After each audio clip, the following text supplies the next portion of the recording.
Hola a todos, soy Dindy Quiles y hoy quiero hablarles sobre los peligros de la envidia.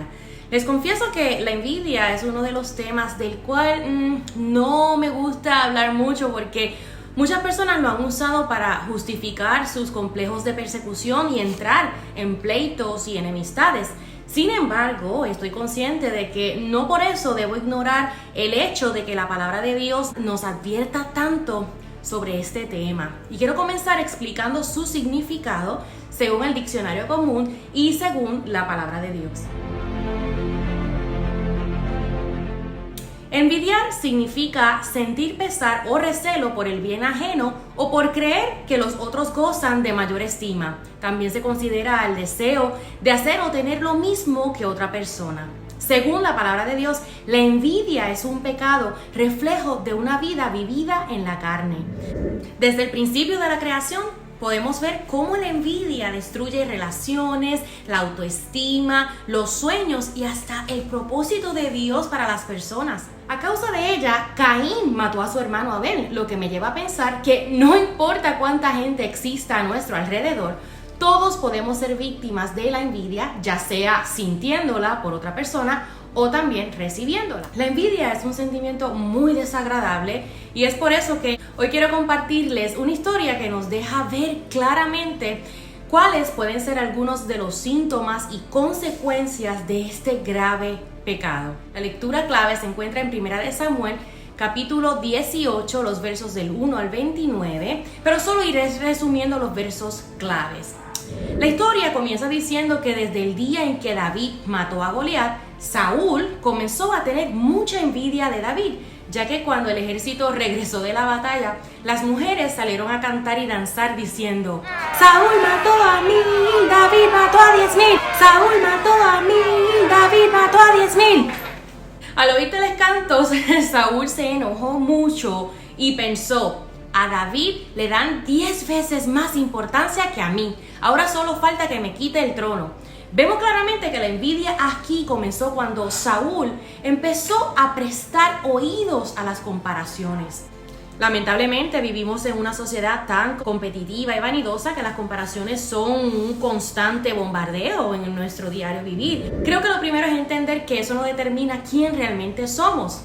Hay que entender que todos tienen sus opiniones y que no todo lo que otros piensen de nosotros tiene por qué afectarnos. Fíjense que Saúl era el rey, ya tenía su trono, todo a su disposición, servidumbre y todo. Pero sin embargo, escuchó a las mujeres porque tal vez de ella dependía su estima de hombre. Error. Nuestra estima no debe depender de otros, sino lo que Dios ha dicho de nosotros.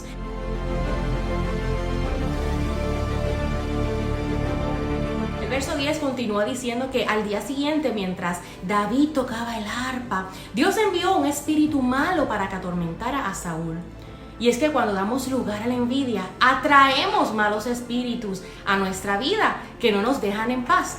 Miren lo que le pasó a Saúl. Él se puso como loco dentro del palacio y como tenía una lanza en la mano, se la arrojó a David con la intención de dejarlo clavado en la pared. Pero David logró quitarse a tiempo 2 veces. En vez de arrepentirse Saúl, ¿verdad?, y orar al Señor, cegado por la envidia, intentó varias veces de matar a David. Y es que la envidia puede llevarte a tomar decisiones destructivas. Es un sentimiento que debemos capturar rápido antes que tome el control de nosotros y siga escalando. Miren lo que pasó luego en los versos 12 al 15. Saúl le tenía miedo a David, pues se daba cuenta de que Dios lo cuidaba y lo ayudaba a ganar las batallas, mientras que a él sentía que lo dejaba abandonado. La envidia te lleva a experimentar miedo y sentimientos de abandono. Para mí esto quiere decir que atenta contra tu sentido de cuidado, protección y seguridad. No estando Saúl satisfecho con lo que había hecho, envió a David al campo de batalla, lo puso al frente de 1,000 soldados, pero David, favorecido por el Señor, ganó todas las batallas de que sostuvo porque Dios lo ayudaba. La envidia también puede llevarte a actuar con hipocresía y hablar engaño. Un día, dice en el verso 17, que Saúl dijo a David: mira, te voy a dar como esposa a mi hija Merab. Lo único que te pido es que seas valiente y que en el nombre de Dios salga al frente del ejército en las batallas. Y dice la Biblia que en realidad lo que Saúl quería era matar a David. Por eso pensaba, en lugar de que lo mate yo, que lo maten los filisteos. Y miren lo que hizo Saúl para fastidiar a David. Llegó el día en que Merab debía casarse con David, pero Saúl se la dio como esposa a Adriel. Pero Mical, la otra hija de Saúl, estaba enamorada de David.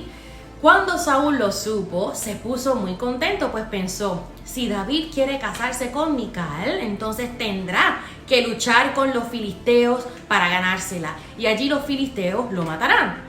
Pero le salió el tiro por la culata, como decimos en Puerto Rico, porque a David le pareció bien lo que el rey pedía. Y antes de que se cumpliera el plazo, fue con uno de sus hombres y mató a 200 filisteos y le llevó a Saúl la prueba que le había pedido. Lo que me entristece de esta historia es que Saúl pudo haber sido un rey exitoso si se hubiera humillado a Dios. Sin embargo, esta parte de la historia culmina diciendo en el verso 28 que cuando Saúl comprobó que Dios protegía a David y que su hija Mical en verdad lo amaba, le dio mucho miedo. ¿Y sabes qué hizo Saúl? En vez de arrepentirse, buscar de Dios y convertirse en una mejor persona, cavó su propia tumba. Porque dice en el verso 29, por eso llegó a odiar a David y se convirtió en su enemigo de toda la vida, siendo que David era su siervo.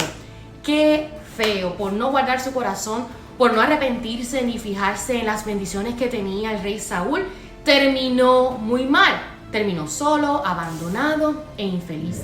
Es mi deseo que en este día, que si estás experimentando los daños de la envidia, no dejes pasar este día sin presentarte a Dios en oración, ya sea para pedir perdón o por orar por alguna persona que esté intentando hacerte la vida de cuadritos. Recuerda que Dios es quien nos favorece y Él no hace acepción de personas.